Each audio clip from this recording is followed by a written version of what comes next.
Assalamualaikum warahmatullahi wabarakatuh. We are from Group 6, the History of English Literature. My name is Yinimin dari Fitria, and my friends are Fariza Salsabila and Axel Vincent Gabriel. So, we would like to tell you about the history of English literature. And I would like to tell you about Old English literature and Middle English literature. Old English literature. The first one is Beowulf. Beowulf is the epic poem who was composed between the year 700 and the year 900. It tells the story of Beowulf, a warrior prince from Greatland in Sweden who goes to Denmark and kills the monster Grendel. The second, The Severer and the Wanderer. The Severer is an elegy, a complaint in the first person of the hardships of separation and isolation. In The Wanderer, the speaker is an exile seeking a new lord and the protection of a new mid-hall. The third, Battle Poems and the Dream of the Rood. The Dream of the Rood is a dream vision poem in which the poet encounters a speaking rood of cross. The cross tells us about the crucifixion, how it was buried and then resurrected as a Christian symbol. The fourth, Old English language. Old English was spoken and written in various forms for 8 centuries from the 5th to the 12th centuries. And the Middle English literature. The first is From the Norman Conquest to Chaucer. Some historians argue that the event is not all the significant, that we remember it simply as the last of a series of conquests of lowland Britain, and that it didn't have that much impact on the country. The second, Julian of Norwich, Merdry Camp, Sir Gawain and the Green Knight.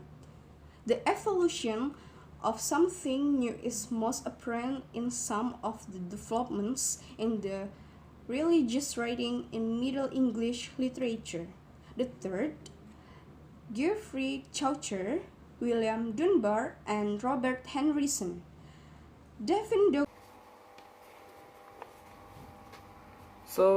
It's Axel here, and I would like to tell you about my presentation. Our group presentation is colonial period, and in colonial period we have some trouble from G.K. Farrell in 1917, and the plot is the Irish War of Independence in 1919 and until 1921, and it have the first time that Empire trilogy was realized in this literature. And the second is he have the passage to India in 1924 from E.M. Forster, and it was selected as the one of 100 great literature from great works from the 20th century. And last we have the Recorded by Paul Scott. It has the four volume novel, and it's really good to read about the condition at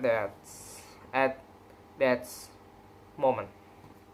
And for Elizabeth and Puritan age, it's the full almost full of religion that Elizabeth is really liked by those Christian and Protestant or Catholic side, and he have they say that Elizabeth has a good manner, so the literature is full of how they make that religion is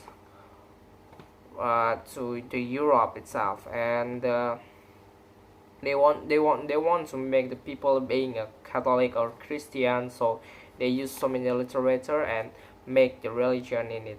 So it's all for me. Thank you very much. I'm Alfonso Gabriel.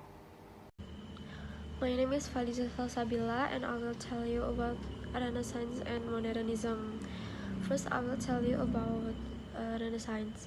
Literature in the Renaissance is a transition from the previous era.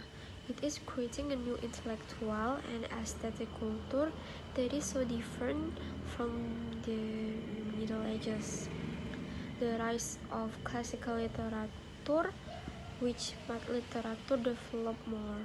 Renaissance provided an understanding of individualism, humanism, death, and morality. And the second, I will tell you about modernism. In modernism, the style of storytelling is complex and narration is not simple, and new themes become colors in 20th century literature. In addition, the presence of digital intermediaries become one of the factors supporting the successful dissemination of literature at that era. At that time, the center had arrived at a pace which became known as the modernism pace.